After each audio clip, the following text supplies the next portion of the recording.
Hello, everybody. Welcome back to Beer and Money. My name is Ryan Burklo. And on today's episode, we're going to finish the conversation we've been having around important factors for financial success. Today's topic, I'm actually going to show you the details around distribution tax strategies. So I'm going to show you two different strategies that you can utilize in retirement planning in terms of when you start to turn those assets that you have into income. Now, I know many of our listeners are not on the verge of retirement. The point of today's episode is if you understand where your assets have grown and how you turn those assets into income and the tax implications of that, the strategies there, wouldn't that help you decide where to put money today? And that's what today's conversation is going to be about. We're going to pretend like we are about to retire, and we're going to look at what a lot of people do in retirement and the income that's being kicked off from their assets. And we're going to compare two different, we'll call them concepts. Okay. These are concepts. So for you analytics out there, we're going to go over numbers. This is important to understand how the strategy works. Okay. Yes, we can get into the weeds as needed, but if you don't understand the concept, the extra details don't normally help. So for today's episode, I really want you to focus on how the income is getting turned on and the taxes associated with that. So without further ado, let's dive into that. So like I said, I want you to really think about, okay, you're about to retire. What do you know about retirement? Like what, maybe you have a grandparent or maybe you have a family member that is recently retired. What have they told you about their concerns about retirement? The number one thing that we hear, and you can go look up the research, the number one fear that most people have is running out of money in retirement, right? Another fear that they've got is health concerns, right? What happens if the health concern bubbles up or medical insurance? That's another huge piece, right? There might be some legacy concerns, right? They're wanting to live the lifestyle that they have, and they want to make sure all those are taken care of. So what does that lead people to do? Okay, so let me share my screen here. We're going to start on the tax standpoint, the tax side of this conversation. Okay, so what I want you to consider is this. Let me go to a different calculator. What do most people do when they turn on the income stream? So for simplistic measure here, let's just say we've got a couple that has $1 million and they've got Social Security coming in the door. They've got that avenue of or that revenue coming in the door for them as well. We're talking specifically income from their assets, not Social Security for today's conversation. So they get to the retirement. Where is this $1 million sitting? Like for those of you who have people that have retired or know people, or maybe your grandparents, where is their money sitting? Is the vast majority of that $1 million sitting still in a 401k of some fashion? Most of the time, that answer is yes. Now, are they as aggressive as they've been for most of their life? Meaning how much stocks they own versus maybe bonds or cash. And yeah, you're right. Most people, when they get to this stage of life, they're no longer being aggressive with their portfolio because they're worried about that volatility. And now they're going to turn on an income stream. So a lot of retirees, they go to a capital preservation where they're just trying to preserve their wealth and get the income that comes from that, or maybe a more conservative approach. We can look at both of these portfolio models. We'll choose capital preservation for now. Okay. Another piece with retirement planning is so they've got this income that they're wanting to kick off. Are they wanting to keep pace with inflation?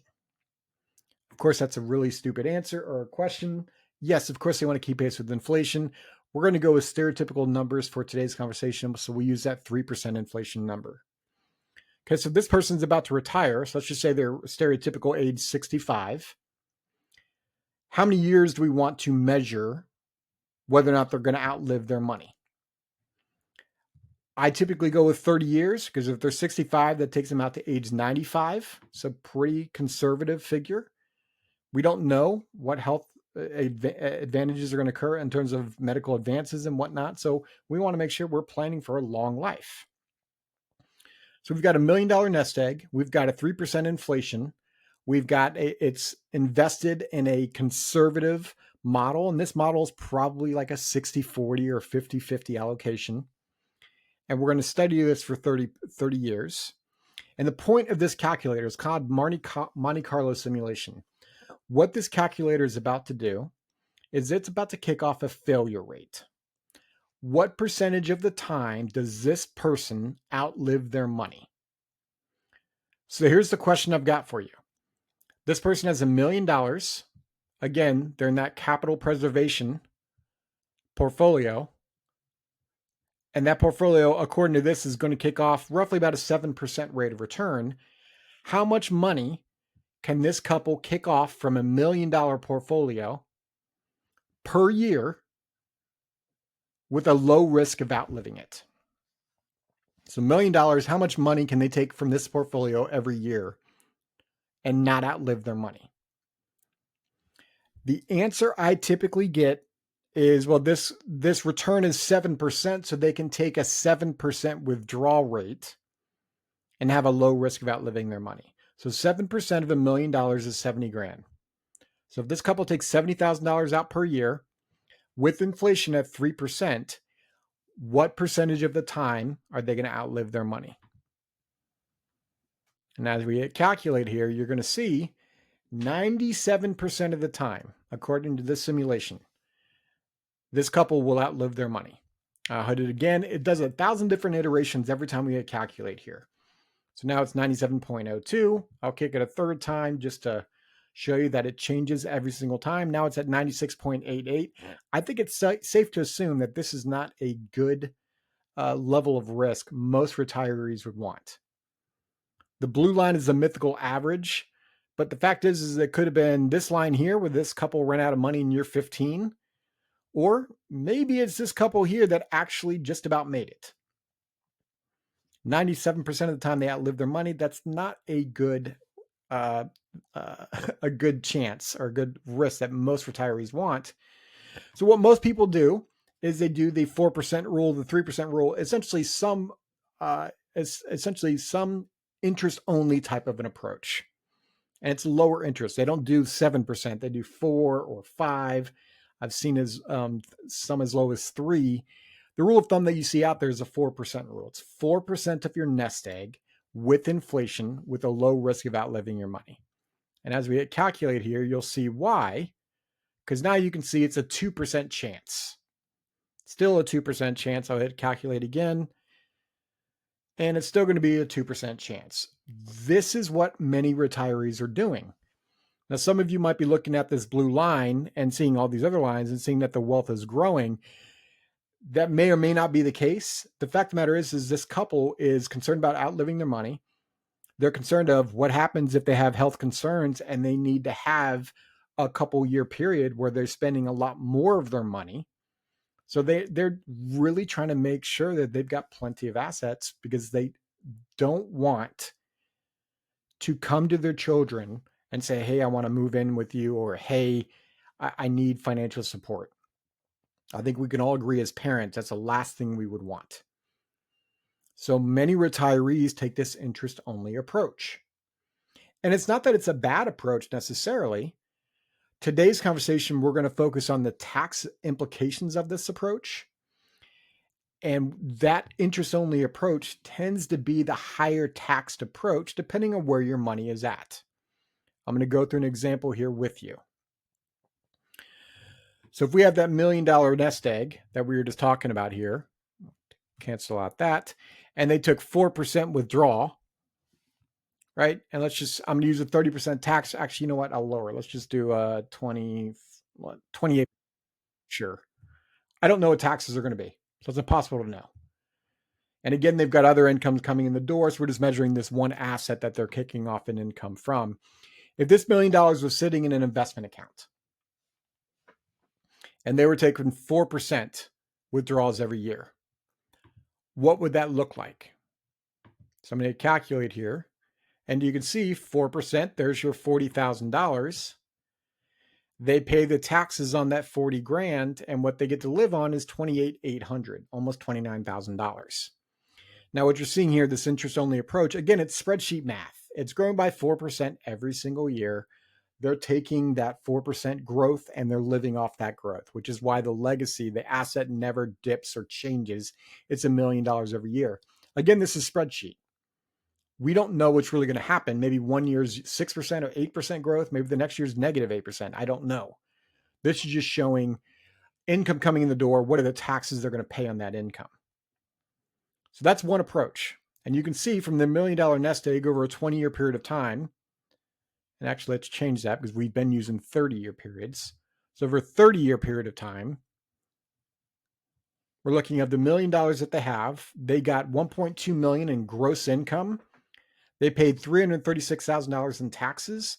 They got to live on $864,000 from that one asset, that $1 million asset. Now, this same taxation would also be there for traditional 401k or traditional IRA, a tax-deferred asset, because every dollar they're pulling out is taxed at ordinary income rates. This example, we're talking about an investment account so that we're clear. So it's $1 million in an investment account, not inside of a retirement account. But what if this client wants to spend down their asset? Okay, what if this client is thinking, you know what, Ryan, I want to amortize the $1 million, meaning they take the $1 million and they spend it down over the next 30 years. Now, we're analyzing this from a taxation standpoint. The risk here obviously is if you're spending it down, you don't know when you're going to die, so you might outlive the money. We're going to have a quick conversation about how to offset that here in a second. But the quick strategy from a taxation standpoint, and that's what I want you really focus on here, is look at the tax difference. So to amortize $1 million over 30 years would kick off $57,830 per year.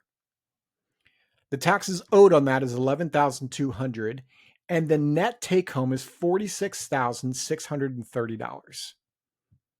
Now, some of you are probably questioning, why is the taxes the same taxes as scenario one, the interest only approach? And the reason for that is you only pay taxes on an investment account on the growth of the money. So if they had $1 million starting out and it grew by 4%, they're just paying the taxes on that 4% growth. Remember, they're taking the growth and extra money. They're taking out, they're actually spending down their assets. So they start with $1 million at the beginning of the year. At the end of the year, it's gone down to 982. Okay, so that's why they're only paying $11,200. It's the same taxes over here because they're paying the same taxes on the 40 grand. The rest of the money is essentially their own money coming back to them. Year number two. Now, again, the asset's only 982, same gross, 57,830, but look, now it's $11,000 tax bill. So it's now 4% growth on 982. So they're not going to owe as much in taxes because the growth wasn't as much. So let's focus on the tax column here, the third column. Look at the tax bill in year 10. Same $57,000 coming out the door to them in income, but they only owe $9,000 in taxes. This year, they're bringing home almost $49,000 in income after tax. Compared to over here, the 28,800, the 29,000. It's $20,000 more income in this scenario too when you're actually spending down your assets because of the tax strategy involved with this. So if we look at the grand scheme of things here, if this person could do this, if they could time it in a magical way, we're looking at a gross income of 1.7 coming to them. They only paid $200,000 in taxes compared to this scenario one at $336,000, and they netted $1.5 million. That's a 77% difference in cash flow for retirees, all because of tax strategy. Now, here's the question. They couldn't do this spend down strategy, because again, what if they had negative years? We don't know what's going to happen to them in this instance where they might need more money. There's a lot of risk in scenario two. But what if they did some version of this? Maybe they only took $750,000 of their assets and they spent those assets down, and the other $250,000 they just never touched. it was kind of the backstop to this strategy. The $250,000 is set aside. That way, if they needed extra money, they have money set aside, not inside the market, not correlated with the market. So they always have that money to access. So here's the question. Here's what I want you to really analyze in this view. Interest only with $1 million. Amortization or a spend down strategy of $750,000. Which strategy, even though we're talking about two different numbers, scenario one is $250,000 more, which one turns on the highest income? And as you can see, it's still the principal and interest. It's still the amortization of the asset. In scenario two, they're getting almost $35,000 net after tax compared to 29. And over the long haul, it's a 33% difference in net after tax take home income between these two strategies. And keep in mind, while it's showing a 0 over here in strategy 2, remember in this white space, there's a $250,000 asset that's been growing possibly over time. And how much is it worth in year 30? Right, so they just split up their assets and they're using different strategies to do this. Now, here's the second takeaway of this. So now that you understand how taxes are different depending on the strategy on how you're taking income, this being interest only versus spending down your money. Okay. The second piece is where your money's located is huge. The principal and interest, this kind of strategy can't necessarily work, not from the same tax efficient strategy, if this money is traditional IRA or 401k money, right? Because if this $750,000 was in a 401k, all of the money being taken out is taxed at ordinary income rates, which means it'd be taxed just like over here in interest only approach. That's a big takeaway. I'm not saying to not have any 401k money. That's not the takeaway from today's episode. What the takeaway is understanding a tax strategy and how where your money's located allows for that tax strategy to be efficient. I think you should have different buckets of money taxed differently, and understanding how these different tax strategies can be used when you get to retirement allows you to choose where to put money today. Because if all of your money's in that traditional 401k, and we've had episodes about not putting all of our money in one basket, if all of your money's in a 401k, this amortization of an asset from a tax efficient strategy does not work. So that's a tax strategy that I wanted to go into. In the last episode, we talked about location of money and the tax implications of where your money's being saved. Now we're talking about how your money's getting taxed when you take it out. And if you understand this piece, if you understand that if you have different buckets of money that is taxed differently and different backstops, a big piece of this amortization of an asset, this $750,000 asset that we spent down, a big piece of that is we have $250,000 sitting on the sideline that is not correlated with the stock market. And the reason we want that is, in this year two, if the market's down, maybe we're not taking money from this asset. Maybe we're taking money from the other asset, right? It allows flexibility. So that's what I've got for today's episode. I hope this was helpful. If you are listening in your car, just listening, just audio only, check out our YouTube, because I think the visual side of this is going to be huge for you to see the number differences and get the visual side of this. As always, I hope this episode was valuable for you. Make it a great day. This podcast is for informational purposes only and is not to be construed as tax, legal, or investment advice. Although the information has been gathered from sources believed to be reliable, please note that individual situations can vary. Therefore, the information should be relied upon only when coordinated with individual professional advice. Guest speakers and their firms are not affiliated with or endorsed by Park Avenue Securities, Guardian, or Quantified Financial Partners, and opinions stated are their own.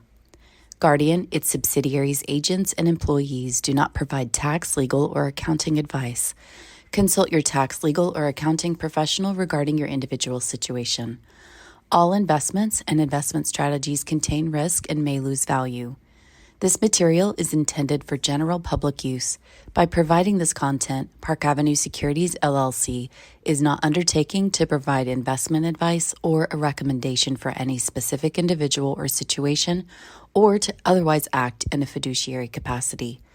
Please contact a financial representative for guidance and information that is specific to your individual situation. Ryan and Alex are registered representatives and financial advisors of Park Avenue Securities LLC, OSJ 200 Market Street, Suite 1850, Portland, Oregon 97201. Phone number 503-221-1226. Securities products and advisory services offered through Park Avenue Securities, member FINRA, SIPC. Financial representatives of the Guardian Life Insurance Company of America, Guardian, New York, New York. Park Avenue Securities is a wholly owned subsidiary of Guardian. Quantified Financial Partners is not an affiliate or subsidiary of Park Avenue Securities or Guardian. Ryan Burklo, CA Insurance License Number 0K24924. Alexander Collins, CA Insurance License Number 0H24806. Endpoint number 2024-178666. Expiration July 2026.